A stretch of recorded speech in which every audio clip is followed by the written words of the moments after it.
ओम साईराम मित्रांनो, सध्या आपण न्यूजपेपरमध्ये टीव्हीमध्ये बघतोय, न्यूजपेपरमध्ये वाचतोय की सध्या महिलांवरील अत्याचाराचे प्रमाण हे दिवसगणित वाढत चाललेले आहे. का वाढत चाललेले याचा प्रत्येकाने विचार करणं फार गरजेचं आहे मित्रांनो. कारण की प्रत्येकाच्या घरामध्ये आई आहे, प्रत्येकाच्या घरामध्ये बायको आहे, प्रत्येकाच्या घरामध्ये मुलगी आहे. याचा विसर पडतोय सर्वांना. का म्हणून तिला अपमानित केलं जात आहे?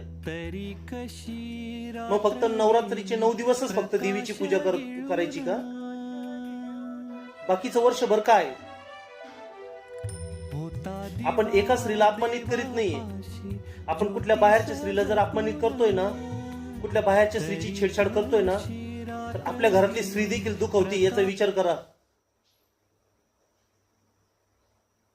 कारण की काय माहिती का, ज्यावेळेस द्रौपदीचं वस्त्रहरण झालं ना, त्यावेळेस कौरवांचा विनाश हा त्यांच्या मृत्यूंनीच झाला. शेवटी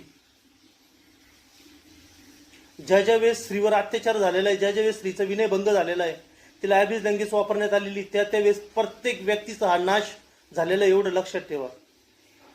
माननीय फडणवीस साहेबांना माझी एवढीच विनंती आहे की मुख्यमंत्री साहेब, महिलांवरील अत्याचाराचे अनेक कठोर कायदे आहेत, अनेक कठोर कलम आहेत.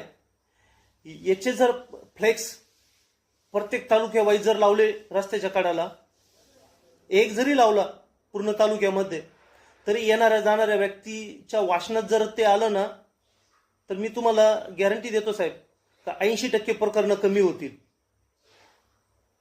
पण हे लावणं गरजेचं आहे साहेब.